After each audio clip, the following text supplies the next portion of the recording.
It's believed that there's no life on Mars, but people are wrong. The planet's true name is Barsoom and has life on it, although it's currently dying. Z'Danga, the predator city, keeps destroying everything that surrounds them and draining Barsoom of energy. Only the great city of Helium is resisting and standing strong, matching Z'Danga airship versus airship for 1,000 years. One day, the airships are going through a vicious battle when suddenly a strange blue ray of energy destroys all the vessels except the one belonging to Sabdan, the ruler of Z'Danga. 3 people known as Therns, led by Shang, approach Sabdan and give him a mysterious blue mesh gadget that allows him to shoot energy bolts, but when he tries to attack the Therns, he's blown back.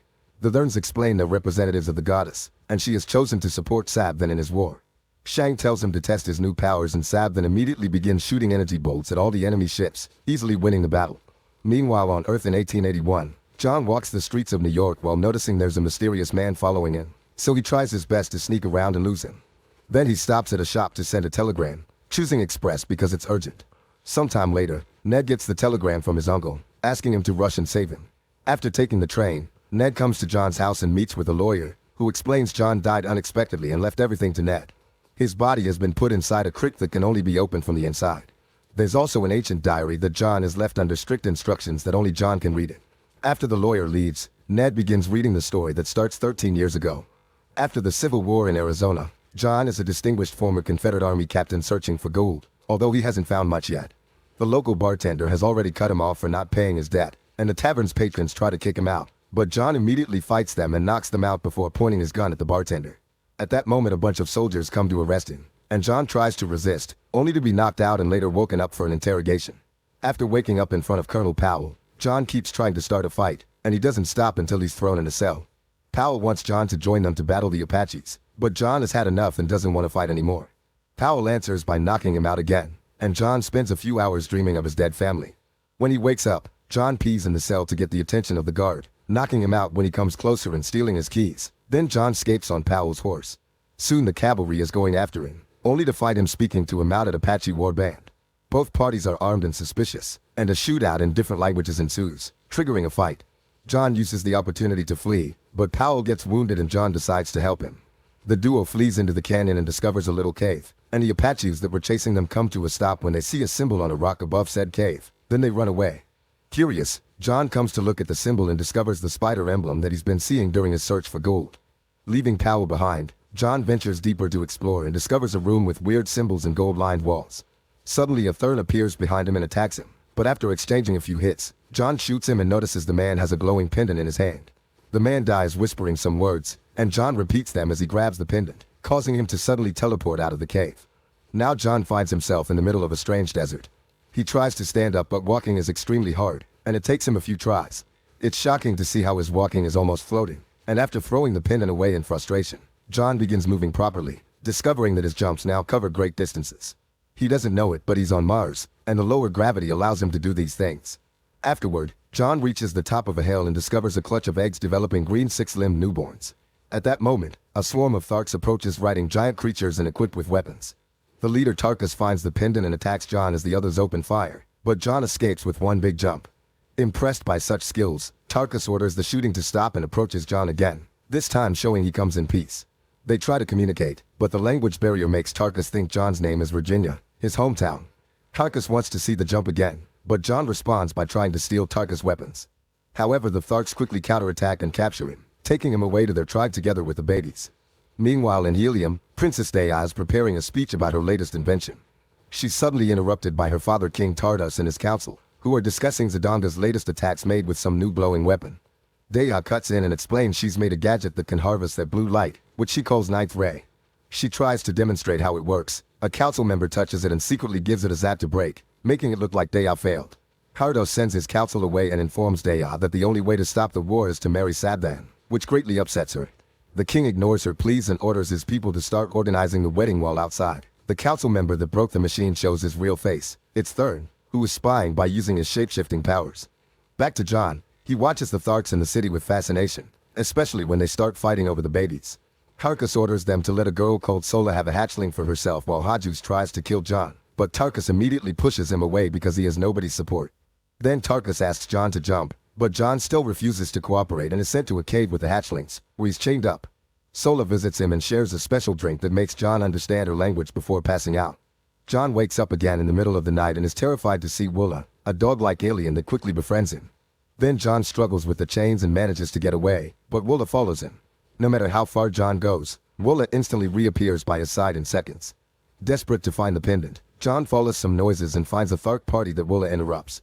The Tharks begin hitting it, so John jumps into the fray to stop them, accidentally killing a Thark and proving his jump skill. The Tharks immediately knock him down, and when John shows an understanding of their language, everyone realizes Sola has been meddling. In the morning, John is chained to a rock and has to watch how Sola gets branded for her mistake yet again, and Tarkus announces next time she'll be killed because her skin doesn't have space for any more marks. This makes John think of his relationship with his own family. Suddenly the Tharks notice battleships fighting in the sky and they run for cover so they can watch the battle safely. In the sky, Sab then uses his powers to attack the enemy ship and board it, but Dea disguises herself as a soldier and tries to steer the ship away. Unfortunately, the ship is hit and loses control, causing Dea to almost fall and hang on the edge. John sees her and, believing her to be human, he uses a long jump to save her. As the ships land, John tells Dea to let him fight, but she reveals to be a warrior too, and together they fight in sync against soldiers from both armies. John jumps on one of the ships and uses the cannon to shoot at other vessels, making them crash. Next, Sab then comes after John and they engage in a furious fight that Sab then quickly wins.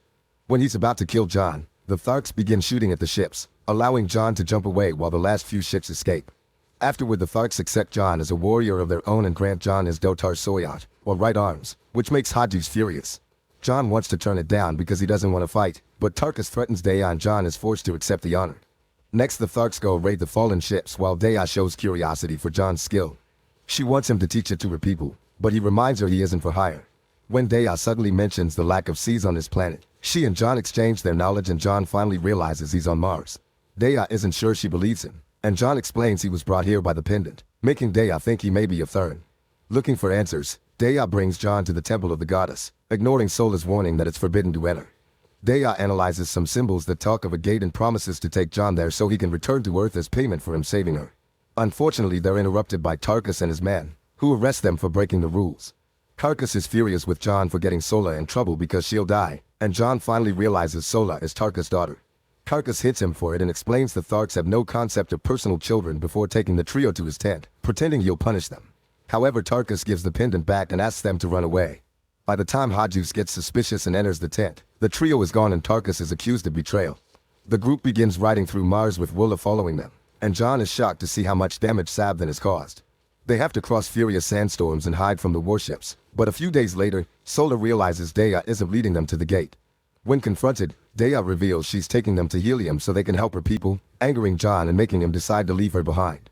Begging and pleading, Dea falls to her knees and explains she's a princess that doesn't want to lose her freedom to the enemy. She also admits the gate doesn't exist. John takes her back, but he still believes the cave that brought him here is real. Meanwhile, Shang receives news about Dea's location and organizes a plan to go after her. Moments later, the trio makes it to a pilgrimage river where individuals who have sinned end things in the water to make it to paradise. Sola wants to join them, but John immediately stops her, saying that to honor her father she must follow his duty and help him. The trio takes a boat down the river, leaving Woola behind, and eventually they discover a weird structure that Dea has never seen before. John takes her to the top of it with a jump and the pendant begins glowing, activating the whole structure and confirming these are machines. A hole opens and the duo makes it inside, where Dea uses the pendant to activate a diagram of the solar system. The blue light is the ninth ray she's been studying and is shaped like the spider John saw in the cave. It turns out John's presence here is the result of a replica of himself being transmitted from Earth to Mars. Dea realizes Sab then is getting help from the Therns and finally believes John's from Earth. To keep studying this, she has to take John back to Helium, and to convince him she kisses him, making John think of his dead wife. At that moment, an army of Tharks arrives with Shang pretending to be one of them. John immediately grabs Dea and they jump back on the boat in order to sail away and reunite with Woola. The Tharks immediately begin chasing them and John begins thinking about the time he returned home to find his house destroyed and his family dead. Not wanting to lose more people, John tells the girl to run away while he stays behind to fight with Woola's help. A furious battle ensues and fed by the tragedy of his family, John actually manages to take the upper hand, defeating warriors all over the place. However, at that moment a helium ship arrives and puts an end to the battle. Hardos reunites with his daughter and reveals he's with Sabdan, who is pretending to have come in peace and is only worried about the princess. To prove it, he gives his sword to Dea, who almost kills him but in the end accepts the marriage for the sake of her people. While the ship takes everyone away including John, it's revealed Woola and Sola have been hiding under dirt. Hours later, John wakes up inside a fancy room full of Zidongan guards. He's suddenly visited by one of Daya's soldiers, who asks him to pretend to take him hostage. John plays along, and after beating up a few guards, they make it outside, where the guard tells him to jump into a specific tower.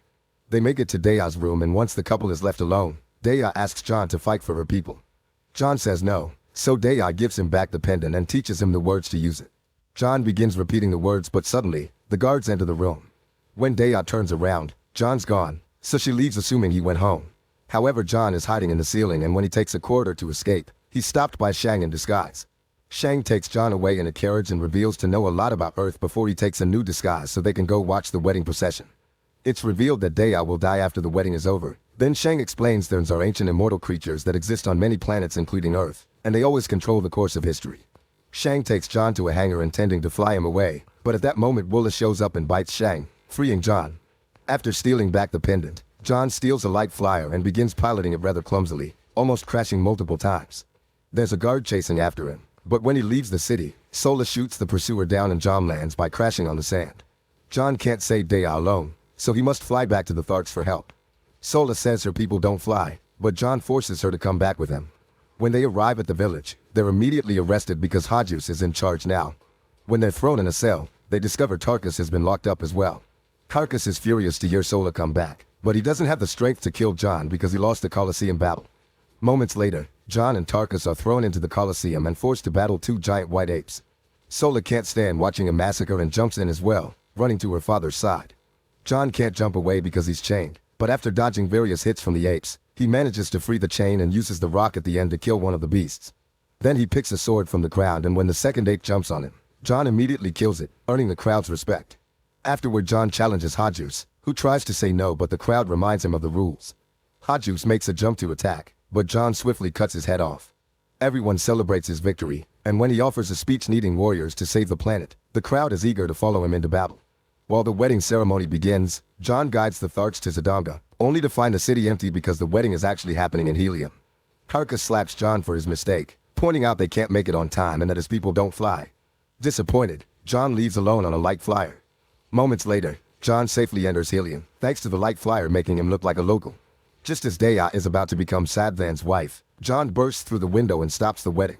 Sabdan immediately sends a signal to call his army and escapes, dragging Daya with him. A fierce battle starts between Zodagans and Heliumites on the streets and inside the temple, while Daya hits Sabdan to make him drop her, so she gets saved by John. Then the couple joins the battle, and John goes hand to hand against Sabdan. It seems the bad guy is about to win their fight, but suddenly a ship crashes into the temple, revealing the Tharks have finally accepted to fly. With the Tharks and the Heliumites working together, they can finally overpower the Zodagans while John jumps on Sabdan, getting his arm and demanding information. However, the blue light goes back to Sab's body and kills him before he can talk. The light also begins affecting John. Nearby, Shang is controlling the light while disguised as a Thark, but he's interrupted by Daya's sword. Shang transforms into Daya to distract her, and when John approaches them, the real Daya uses the distraction to push Shang away, who takes the chance to escape through the window. Tarkus finds the pendant on the ground, and when he picks it up, John tries to ask for it, but at that moment the real John shows up and he and Tarkus attack the transformed Shang, who immediately disappears. The battle comes to an end and everyone celebrates the newly found peace. Seeing as things are ready for a wedding anyway, John takes off his old wedding ring and asks Daya to marry him. Daya accepts and the crowd celebrates with a party. After the wedding night, John goes to the balcony to have some fresh air and throws the pendant away, accepting he's John from Mars now. He suddenly comes across a guard that turns out to be Shang, who immediately touches John and sends him back to Earth. John wakes up in the cave and many years have passed. Powell is already dead. He tries using the words on the spider on the rock, but they don't work. Back in the present, Ned finishes reading the story. For years, John had been looking for a new pendant that could take him back to Mars, and after lots of work, he found something in Orkneys, but he knew the Therns were still following him in disguise. That's when he decides to make a plan. He pretended to be sick and using a special poison, he made his body look like it was dead so it would be taken to the crypt, leaving special instructions for only Ned to know the truth. Shocked and worried, Ned rushes to the crypt and uses the keywords on the telegram to open it again, only to find it empty. At that moment a Thern appears behind him, but before he can attack, he's killed with a shot. Then John comes out of hiding and explains he had been using Ned as bait to catch the Thern, but the rest of the plan is the same. He takes a pendant from the Thern and asks Ned to protect his body before he enters the crypt, sealing it for good. Then John says the words to finally return to Mars. Make sure to subscribe and turn on notifications so you can watch more videos like this. Thanks for watching.